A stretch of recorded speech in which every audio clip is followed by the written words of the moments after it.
History remembers him as a monster, the man who sold the light of the world for the price of a slave. But if Judas Iscariot was just a greedy thief, the story doesn't make sense. Why would a man give up 3 years of his life, sleep in the dirt, and face death alongside a miracle worker, just for a bag of silver he could have stolen from the treasury months earlier? To understand the betrayal, you have to understand the expectation. Judas wasn't looking for a savior to die for his sins. He was looking for a general to kill his enemies. In the first century, the Messiah wasn't a religious concept, it was a military one.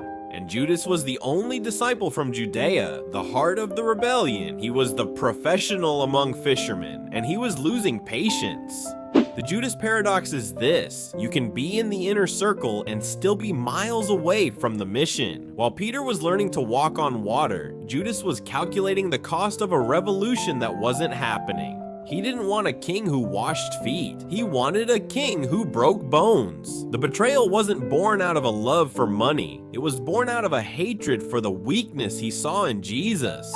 And that's the danger for us. We often betray the truth, not because we hate it, but because the truth isn't happening fast enough for our ego. Judas didn't think he was ending the movement. He thought he was forcing Jesus' hand. He thought a push would finally make the lion roar. He was wrong, and that mistake cost him everything. By year 3, the tension in the inner circle was a pressure cooker. Judas wasn't just the treasurer, he was the realist. While the others were dreaming of a kingdom of heaven, Judas was looking at the ledger. He saw the mounting Roman pressure. He saw the death threats from the religious elite. He realized that this peaceful movement was a suicide mission, unless he forced a confrontation. Psychologists call it cognitive dissonance. Judas loved the power of the Messiah, but he hated the person of the Messiah. He wanted the miracles to be weapons. In his mind, Jesus was wasting his divinity on the poor and the broken. Every time Jesus spoke about dying, Judas heard a leader admitting defeat. He didn't think he was a traitor. He thought he was a whistleblower. He thought he was saving the movement from a leader who had lost his way.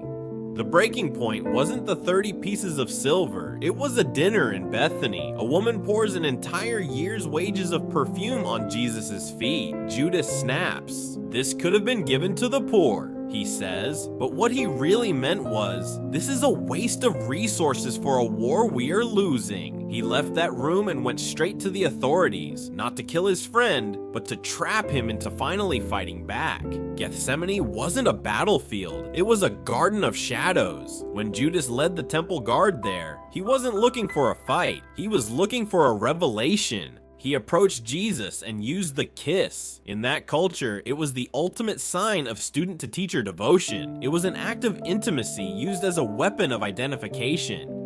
But look at the response. Jesus doesn't call him a traitor. He doesn't call him an enemy. He looks him in the eye and calls him friend. That single word is the sharpest blade in the entire story. It's the moment Judas realizes that Jesus isn't trapped. Jesus is exactly where he intended to be. The trap Judas set didn't catch a rebel leader, it caught a sacrifice. And in that moment, the Judas paradox begins to shatter. The moment the silver hit the floor of the temple, the illusion died. Judas didn't want the money anymore because the money was a reminder of his miscalculation. He tried to give it back. He tried to undo the straight reality of his actions. But the religious elite, the qualified people he thought he was helping, turned their backs on him. "What is that to us?" they said. "That is your responsibility." This is the darkest part of the human condition, the realization that you've traded something eternal for something temporary, only to find out the temporary thing has no value. Judas didn't just lose his teacher, he lost his identity. He was no longer the professional, the realist, or the treasurer. He was just alone. Between the kiss in the garden and the trial in the courtyard, there is a silence that history rarely talks about. It's the silence of a man who realized he got exactly what he asked for, but none of what he wanted. Imagine Judas standing in the shadows of the temple, the 30 pieces of silver heavy in his hand. And that silver was worth maybe 5 weeks of labor, a pittance.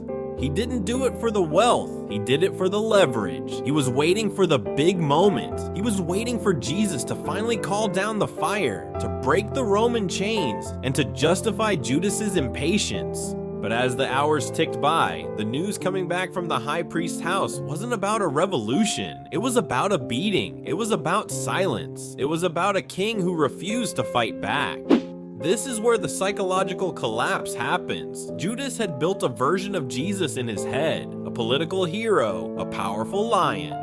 When the real Jesus didn't fit that mold, Judas tried to break the mold to see what was inside. It's a terrifying reflection of how we treat our own lives. We have a perfect version of our future, our career, our relationships. And when the reality doesn't match the vision, our first instinct isn't to change our vision, it's to sabotage the reality. Judas wasn't just betraying a man, he was betraying his own hope. He realized that if Jesus was truly going to die, then Judas's entire worldview was wrong. He wasn't the smart disciple. He wasn't the strategic one. He was the man who had handed over the only person who actually loved him for a version of success that didn't exist. When he finally broke and ran back to the temple, it wasn't a confession. It was an attempt to buy back his soul. "I have sinned," he shouted. "I have betrayed innocent blood." But the world he had tried to please, the religious elite, the qualified, had no use for him anymore. You see, when you sell your soul to the system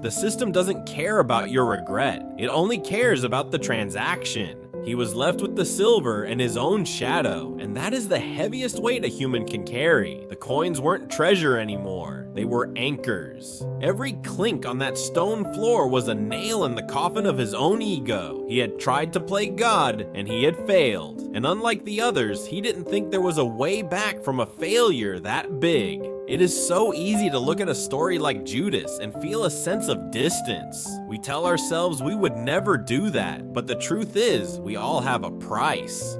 We all have moments where our ego outruns our faith and we try to force the world to bend to our will, and when it doesn't, we look for an exit. If you're watching this right now and you feel like you've hit that cold stone floor, if you feel like your mistakes have become your permanent identity, I want you to hear this. The Garden of Shadows is a place of transition, not a place of residence. Last video, we sat down and looked at the underdogs, those rough, unqualified men who were chosen not for their perfection, but for their potential. If you feel like you've disqualified yourself today, if you feel like the weight of your own shadow is too much to carry, you need to realize that your story isn't over. You aren't just a collection of your failures. You are a person in the middle of a process, but that process is exhausting. I know that. I feel that too. If you're haunted by the feeling that you've messed up too many times to be useful, if you think your past has locked the door to your future, you need to see the underdog strategy. Click right here and let's talk about why Jesus didn't just tolerate failures. He specifically searched for them. I'll see you over there to show you why your biggest mistake might be your greatest qualification.